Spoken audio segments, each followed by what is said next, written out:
अस्सलामु अलैकुम नाज़रीन। मेरा आप सबसे एक सवाल है, एक ऐसा सवाल जो आपको बेचैन और बेसुकून कर देगा। इंसान का वजूद क्यों है?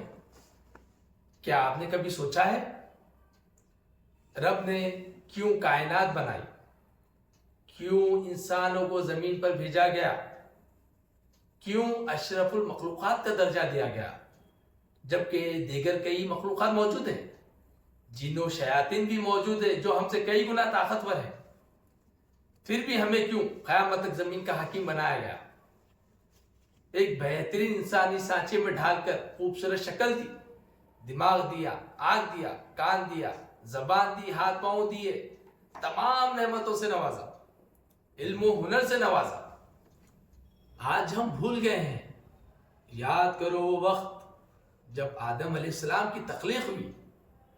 रब ने हुक्म दिया तमाम मखलूक को, आदम अलैहिस्सलाम को सजदा करो।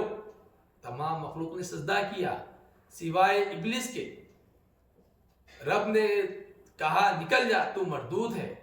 वो इब्लिस जो एक दफा 70,000 फरिश्तों को तालीम दिया करता था, उसने आदम अलैहिस्सलाम के वजूद को तस्लीम नहीं किया।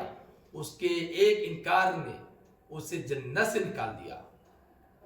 फख्र करो खुद पर, बस इसलिए नहीं कि रब ने हमें बेहतरीन बनाया, बल्कि इसलिए कि उसने हमें बेहतरीन इल्म और हिकमत से नवाजा, तमाम नेमतें अता की, इंसान होने की जिम्मेदारी भी दी।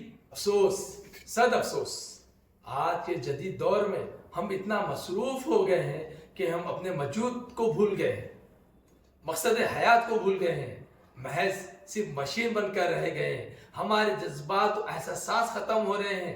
हर तरफ कत्ल और गारतगिरी, मजलूम पे जुल्म, नाइंसाफी, नाउमीदी, मायूसी, धोखेबाजी उरूज पर है।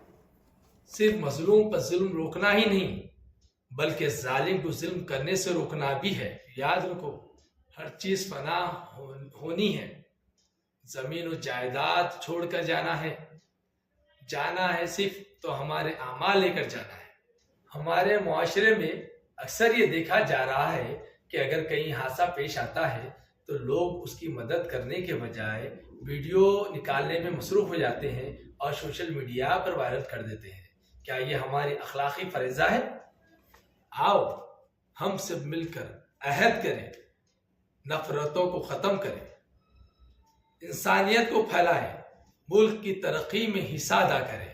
यही मकसद हयात है और यही वजूद इंसान है।